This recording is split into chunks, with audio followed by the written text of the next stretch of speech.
Artis peran Bunga Zainal kini tengah menikmati kehidupan harmonis bersama suami dan anak-anaknya.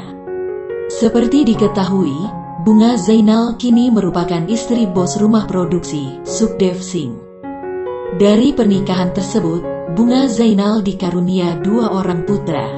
Bunga Zainal memilih untuk membagikan potret manis bersama keluarga kecilnya.